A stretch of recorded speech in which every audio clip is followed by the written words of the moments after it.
Hi guys, this is Stephanie. Welcome to Stephanie's Journey. For those of you who are here for the very first time, welcome. And for those of you returning, welcome back. Today I'm doing a video on how I harvest ground cherries from the actual ground cherries. I'm going to show you how to do that. So if you're interested, then stick around and stay tuned.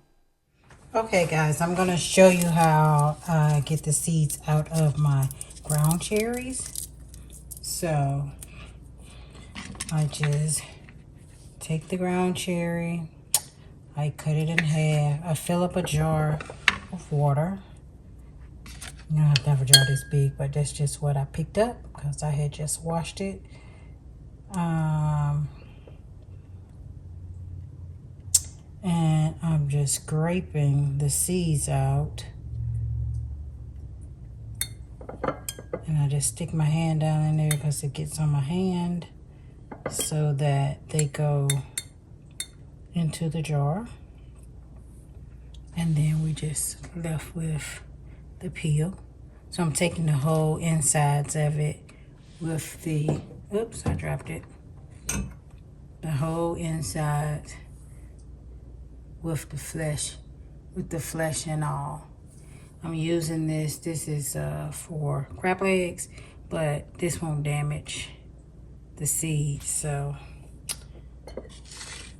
let's move it a little bit closer. So I'll just scrape the flesh and pulls the seeds out. See all those seeds there that's in the flesh. Each one of them has a bunch of seeds in it. So that's pretty much all you have to do. I let it sit in the water overnight, sometimes longer. Just depends on how much time I have to actually tend to it. But at least let it sit, and it breaks down the flesh from the seeds. The longer you let it sit, the better it is to get the flesh off, because then you can just pour it off into a strainer, and I'll show you that and how I dry it as well.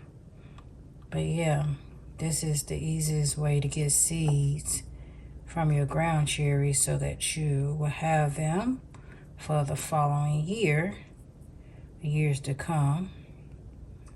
A lot of them drop, so they will grow back the following year and reseed themselves. But in the case that you don't get that, then you'll have some for the following year by doing it this way. And you can always give them away or sell them, whatever your preference is. Seed swaps or what have you.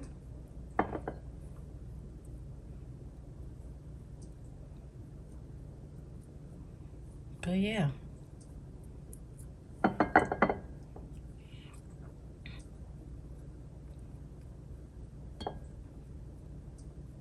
This is how I extract my seeds from my ground cherries. And as you can see, there's a lot of seeds at the bottom. The viable ones will stay at the bottom. The ones that's not viable will stay at the top.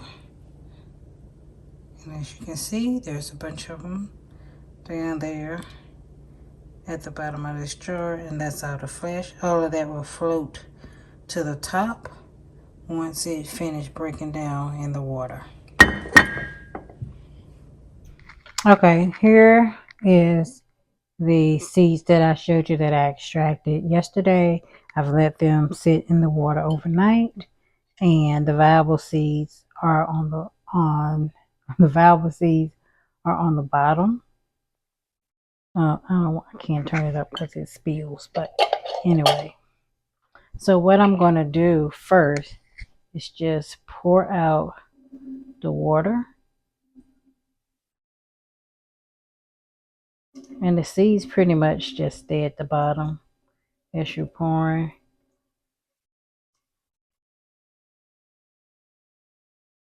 I don't know if you can see that or not.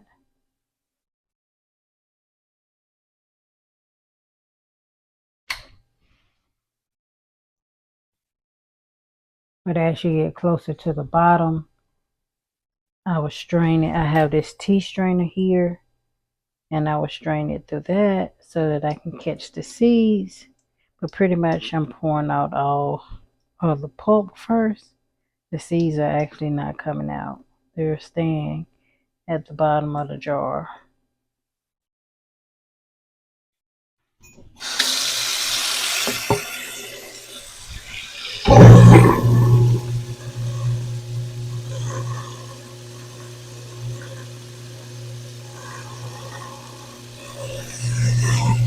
And now that we're to the bottom, let me turn this off.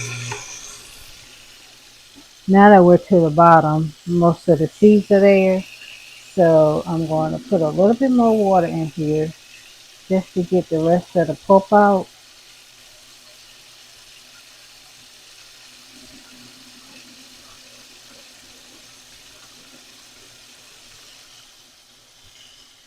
Yeah, see that?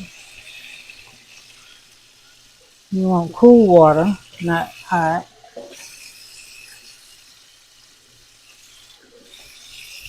So that's what's left. You want to pour the rest of this pulp out. And now you can see the majority of it is just seeds. So then I pour the seeds. Still has a little bit of pulp in it, but not a whole lot. They're all separated. And then I'm just sorting through the seeds and the pulp by swishing it around like that.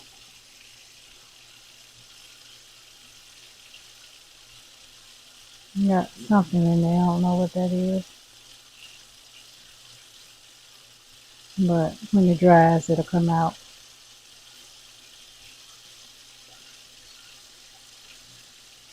I don't want to lose my seed.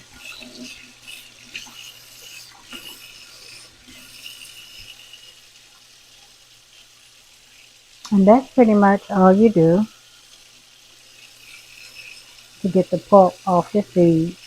You can let them soak a little bit longer, but I just did overnight. Spent about maybe 12 hours or so or more. And what I'm going to do now that I have these, that little black speck or whatever that is still on there. I don't know what it is, but I get it once the seeds dry. So now I get a paper plate and I just dump the seeds over onto the plate.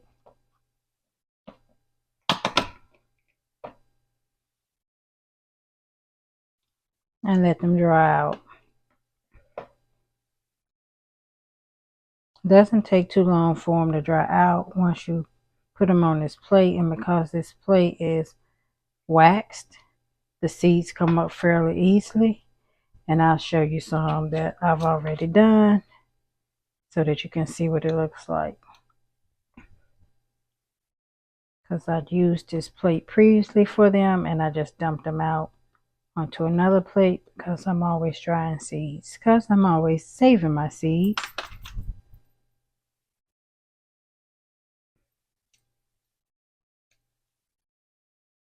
So that I don't have to keep rebuying them, or I can gift them to people. There you go. Try to get all of them as much as I can off my hand, but they're so small so they stick. And you don't always get all of them. But each one of the little cherries, ground cherries, hold probably about 25 to 50 seeds maybe. It's a lot. I don't know how many seeds this is, but it's a lot. Enough to share. So let me show you. This is another plate that I let seeds dry on, and once they dry, sometimes they stick, Shouldn't be touching on with my hands wet because I'm going to lose them. But let me dry my hands. But you just let them dry. And if they stuck a little bit, just flick them up with your fingernail or something and they'll come right up. And then just store them. I store mine in paper bags. But you can put them in plastic bags too if you want. Just your personal preference. I just prefer paper as opposed to plastic, but I will put them in plastic if I have to. So anyway, that is it with how you harvest and store your seeds from your ground cherries. Let me show you my bags, and you might have seen them in my other videos, but I get these little bags here. They're like corn bags or seed bags from Amazon. I'll link them below so that you have them. The only thing about these, they don't reseal. So once you open them, you either going to have to put tape on them or staple them or something. But just write the year on them, what they are, and staple them, and you're ready. So that's it. Thanks for watching. Bye-bye. Thank you for watching the video. I hope you enjoyed it. Please don't forget to like, comment, and share, and subscribe to the channel if you haven't already. I would love to have you as part of the Stephanie's Journeys family. Just click on that subscribe button below, as well as the notification beside that, so that you don't miss any of my videos in the near future. See you in the next video. Bye-bye.